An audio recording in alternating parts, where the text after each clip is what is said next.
Hi, good morning. Bonjour tout le monde. Donc aujourd'hui, un petit rappel de l'origine de mes cours en anglais. Pourquoi j'ai commencé mes cours en anglais en fait, quand j'ai commencé mes cours en anglais, mes cours étaient axés sur la phonétique, non pas sur la science, sur la phonologie, l'étude des sons et tout, mais simplement sur la phonétique, les symboles.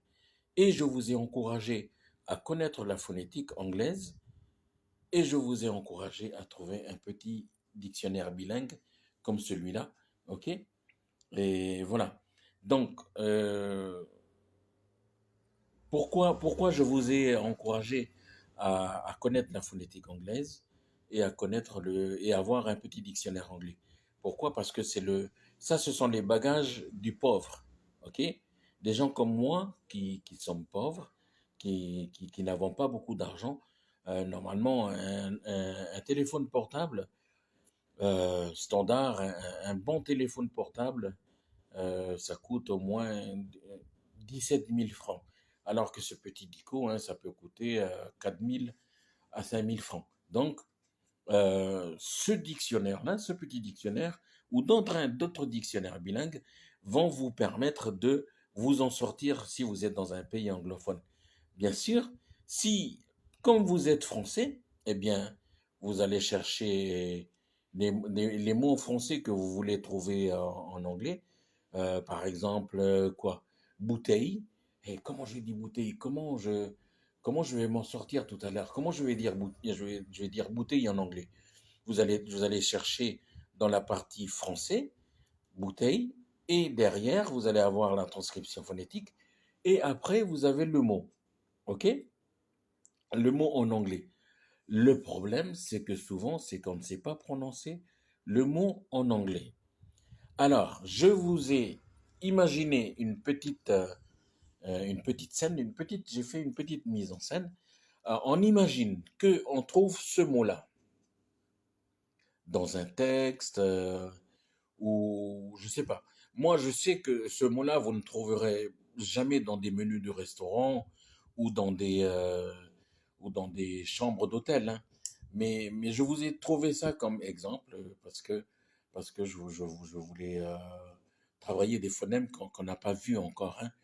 Mais voilà. Donc, si vous trouvez ce mot-là que vous ne savez pas prononcer, heureusement pour moi, moi, je connais la phonétique. Donc, je sais, si jamais il y avait des barres comme ça, et ici des symboles comme des lettres, ben, je sais que c'est une transcription phonétique d'un mot. OK? Je sais que ça, la petite barre là, c'est comme une apostrophe. Je sais que si le mot a plusieurs syllabes, eh bien, je vais accentuer la première syllabe. Et en l'occurrence ici, vous avez la première syllabe ici et la deuxième.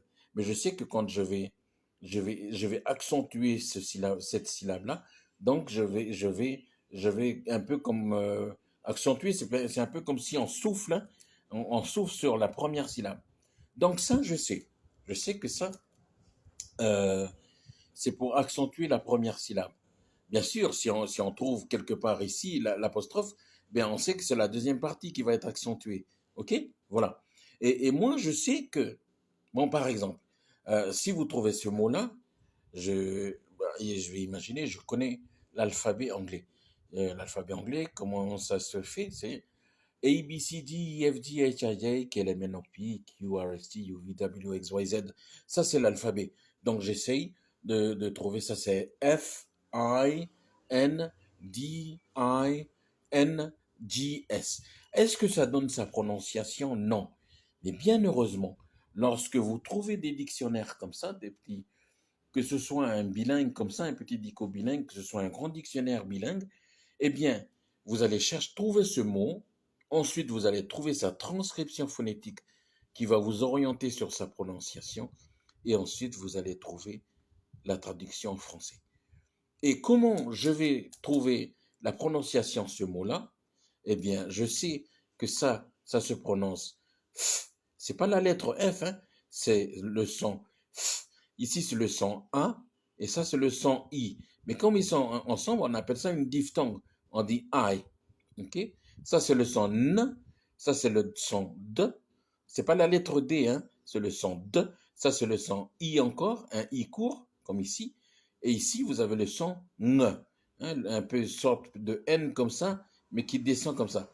Ça, c'est le son N. Et ça, c'est pas la lettre Z, c'est le son Z. Donc, si je prononce ça, ça fait findings. J'accentue bien la première syllabe, je vais un peu comme souffler. Findings. Findings. OK? Maintenant, je sais que ce mot-là en anglais, ça se prononce findings. Et ça veut dire en français conclusion. OK? Conclusion, donc les résultats d'une étude ou des choses comme ça. Voyez? Donc, voilà. Donc, si vous trouvez, par exemple, le mot, euh, un mot en anglais que vous ne savez pas comment ça se prononce, vous cherchez sa transcription phonétique. La question, est-ce que vous connaissez tous les symboles? Sinon, eh bien, vous allez continuer de me suivre en anglais et vous allez regarder toutes mes vidéos dès le début parce que vous avez tous les sons, tous les phonèmes, tous les symboles qui vont vous permettre de prononcer tel ou tel mot en anglais. Donc, munissez-vous d'un petit dictionnaire bilingue si vous pouvez pas vous acheter un portable. Hein. Pourquoi? Parce qu'un téléphone portable, vous allez vous connecter sur Internet, vous tapez ce mot-là, hein, vous savez ce mot-là, et vous, à côté, vous écrivez prononciation, et après, vous allez voir qu'il y a un petit haut-parleur là, et et on va prononcer ce mot, ok? On va prononcer findings, et juste en dessous, vous avez la transcription phonétique. Par contre, ici, dans le cas où nous n'avons pas de téléphone portable, nous n'avons pas Internet, vous avez juste un petit dico bilingue, eh bien, vous cherchez le mot, vous avez sa transcription phonétique pour vous aider à prononcer, et vous avez le, ce que ça veut dire en français. Voilà, je pense qu'on a fait un bon petit rappel. Donc, thank you so very much and see you later. Bye.